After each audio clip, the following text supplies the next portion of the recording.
में तनावपूर्ण हालात के बीच भारतीय लोगों की वतन वापसी शुरू हो चुकी है।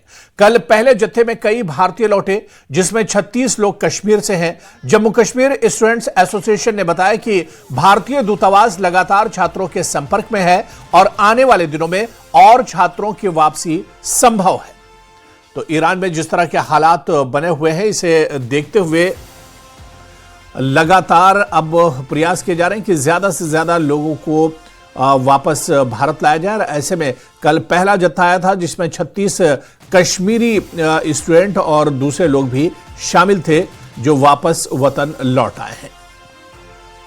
और कश्मीरी छात्र के संपर्क में लगातार एक तरह से एसोसिएशन है, जो जम्मू कश्मीर स्टूडेंट एसोसिएशन है, उसने भी पहल की है और भारतीय सरकार से भी अपील की थी कि जम्मू कश्मीर के छात्रों को बाहिफाजत वापस वतन लाया जाए। तो पहला जत्था कल ही आया था, जिसमें 36 कश्मीरी स्टूडेंट भी शामिल थे और वहां के हालात इन लोगों ने बताए थे। न तो इंटरनेट चल रहा था और ना ही एयर स्पेस, पूरी तरह से तमाम चीजें बंद थी। एहतजाज और प्रोटेस्ट का दौर भी चल रहा है और ऐसे में ये लोग, इससे पहले कि हालात और ज्यादा ईरान में खराब होते, ये लोग वापस वतन लौटा और ऐसे में इनके चेहरे पर खुशी साफ तौर पर देखी जा रही थी।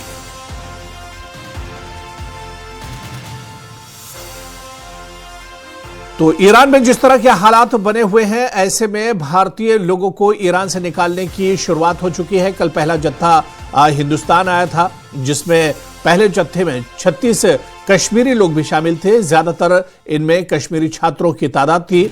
और आपको बताते चलें कि जिस तरह से ईरान में हालात बने हुए हैं, ऐसे में भारतीय सरकार और इसके अलावा MEA ने भी पहल की थी। बाकायदा एडवाइजरी जारी की गई थी कि जो भारतीय जहां पर है वो अपनी सुरक्षा करे और जल्द से जल्द ईरान से निकलने की कोशिश करे।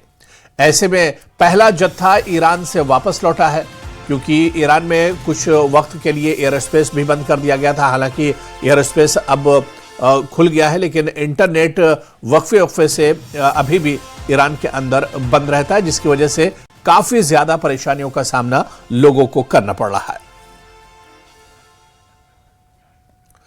और चलिए, इस बीच हमारे साथ जम्मू कश्मीर स्टूडेंट एसोसिएशन के संयोजक नासिर खोयाहामी हमारे साथ जुड़े हुए हैं, जो राष्ट्रीय संयोजक हैं जम्मू कश्मीर छात्र संघ के, वो हमारे साथ जुड़े हुए हैं। नासिर जी, आपका बहुत स्वागत है न्यूज 18 JKLH पर। 36 स्टूडेंट या जम्मू कश्मीर से जुड़े हुए जो लोग हैं, पहले जत्थे में ईरान से वापस आ चुके हैं, क्या कुछ कहना चाहेंगे नासिर साहब? शुक्रिया सर। जी, जैसा कि आपको पता है कि 3000 के आसपास भारतीय छात्र ईरान की अलग अलग शहरों में पढ़ रहे थे, जिसमें मशहद, कूम, शिराज, तेहरान और बाकी जो अलग अलग शहर है वहां पढ़ रहे थे, जिसमें जम्मू कश्मीर की कश्मीर घाटी की बहुत अच्छी संख्या 2000 के आसपास हमारे स्टूडेंट जो वहाँ पढ़ रहे थे, उनके परिवार बहुत ज्यादा परेशान थे। जिस हिसाब से ईरान में गुज़श्ता कई दिनों से जो हालात चल रहे थे इकोनॉमिक क्राइसिस के ऊपर, तो उस वजह से उनके परेशान जो परिवार थे, उनने हमसे रिक्वेस्ट की थी कि आप भारत सरकार के साथ मामला टेकअप करें, उनको वहां से इवैक्यूएट किया जाए। अब हालात जिस हिसाब से चल रहे हैं, गुज़श्ता 2 दिन से पता चल रहा है कि हालात स्टेबल हो रहे हैं और भारतीय जो मिनिस्ट्री ऑफ एक्सटर्नल अफेयर्स वहाँ के स्टूडेंट्स के साथ जो है टच में है, एम्बेसी कोऑर्डिनेट कर रही है। भारत सरकार ने अनाउंस किया था कि हम एक फुल फ्लेज्ड ऑपरेशन अपने बच्चों के लिए जो है लॉन्च करेंगे, लेकिन जिस हिसाब से फिर इंटरनेट सर्विस कहीं जगहों पे जो इराक बॉर्डर साइड में वो थोड़ा खुल गया, हालात भी स्टेबल होने लगे। लग रहा है कि थोड़ा बहुत वो देख रहे हैं कि वो हालात थोड़ा नरम होंगे। इस वजह से जो ऑपरेशन भारत सरकार लॉन्च करने वाली थी अपनी शहरियों को, स्टूडेंट्स को वापस लाने के लिए, उसके औपचारिक तौर पर जो है अनाउंस नहीं किया गया है, लेकिन वो सब्जेक्ट टू कंडीशन फिलहाल उसको रखा गया है। फिलहाल जो स्टूडेंट्स आ रहे हैं, जो यहाँ कल भी जो 2 फ्लाइट आई जो एक जो है कनेक्टिंग फ्लाइट शारजा से आई, दूसरी फ्लाइट जो है डायरेक्टली तेहरान से दिल्ली पहुंची। इसमें कम से कम 450 जो है लोग थे, भारतीय निवासी, भारतीय जो है नेशनल, तकरीबन जो है 450 के आसपास थी। उसमें कश्मीर घाटी की अच्छी संख्या थी और इसमें जियारत करने वाले भी लोग थे। और जहां तक हमारे स्टूडेंट्स का ताल्लुक था, 36 से ऊपर जो स्टूडेंट्स हैं जो अपने परिवारों के साथ दोबारा मिले और उनके परिवारों को साया ऑफ रिलीफ मिला।